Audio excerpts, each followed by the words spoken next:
is interrupted by the arrival of the messenger. As in a good deal of classical drama, death has taken place off the stage and the messenger brings the bad news. And Monteverdi underpins this by a sudden, abrupt shift of direction away from this rather simple, very rhythmic kind of music. The kind of music Monteverdi used for it was not of his own devising. It was first developed here in Florence by poets and composers working for the most powerful family in Italy, the Medici. It happened that Vincenzo Gonzaga was married to a Medici. He and his family were frequent visitors to the city, so Vincenzo and Monteverdi certainly knew about the musical experiments being conducted in Florence.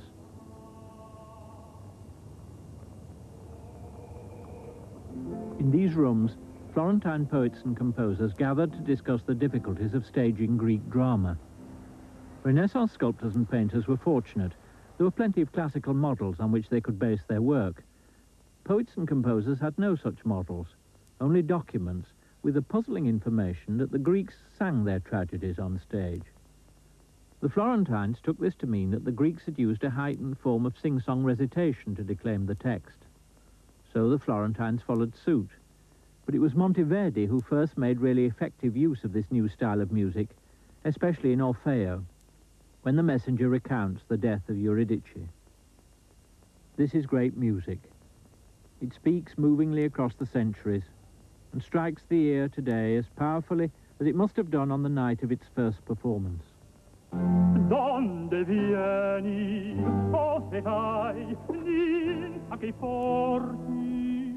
A te mi vengo Orfeo, messaggera infelice, di caso più felice, più codesto, la tua bella Euridice. Ahimè, che fodo, la tua diletta sposa è morta.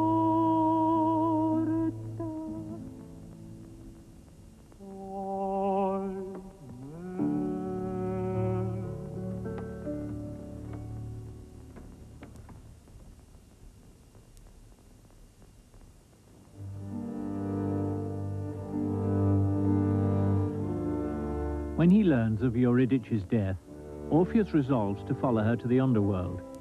He has to use all his musical talent to persuade the ferryman of dead souls to take him there. The role was written for one of the most celebrated singers of his day.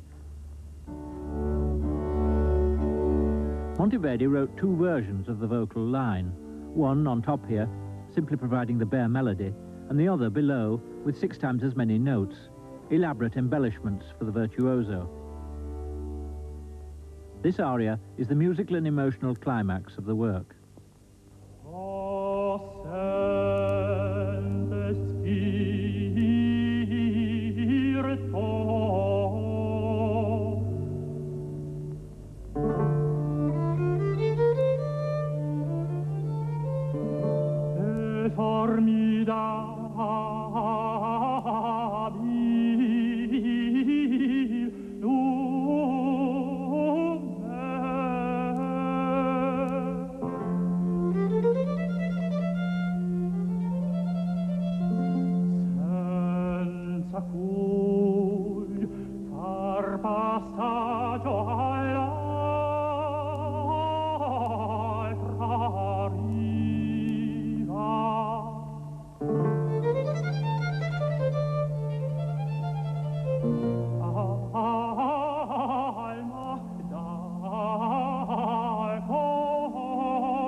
cara sposa, il cor non è più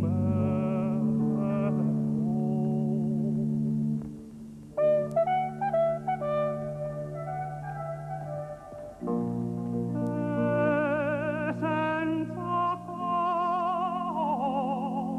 come se io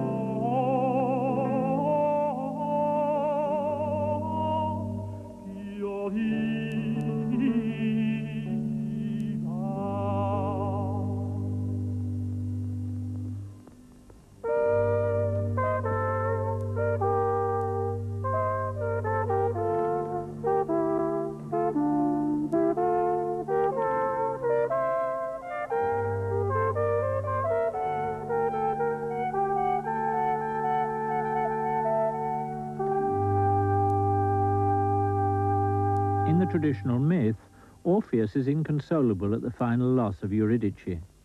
He renounces the love of women and so is punished by the crazed followers of the god Dionysus. But Monteverdi's opera ends triumphantly with the god Apollo taking Orpheus up to heaven. I think the end of the work is really very strange indeed. The libretto, which we know the audience had in their hands at the first performance, gives us the traditional classical unhappy ending to the story. Monteverdi's score, which was published just a couple of years after the first performance, gives us a different ending in which, in this final duet, Apollo descends and takes Orpheus up to the gods. And my guess, and there are a whole series of reasons for believing this, is that the ending that we have in the score represents a version that Monteverdi wrote for performance on the occasion of a visit in connection with the arrangement of a Gonzaga marriage, for which, of course, a tragic ending would have seemed really quite inappropriate.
With Orfeo, Monteverdi established himself as the leading composer of his day.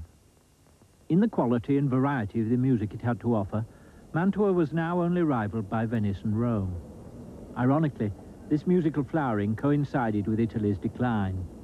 Historians feel now that there is a shift in the European economy in the 16th century from something which has its focus, its hub in the Mediterranean, to an economy that's focused on the Atlantic, from something which has Italy at its heart to something which has the Netherlands, England and France in its heart. And this affects Mantua in a very drastic way, because Mantuan cloths, heavy cloths, are its staple export, and these are replaced in the late 16th century, particularly from the 1590s, by a new fabric, lighter, cheaper, more colourful, called the new draperies, which are made of worsted rather than of wool, and which sell much better not only in Italy, but in all the markets to which Italy has exported, the Levant in particular, to the Ottoman Empire. Mantuan cloths are falling down. Their exports dramatically fall in the later 16th, early 17th century, and that puts out of work a considerable proportion of the people of Mantua. People who don't work don't pay taxes. If no taxes are paid, then that sumptuous magnificence, that investment in culture for which the Gonzaga dukes have become famous, stops.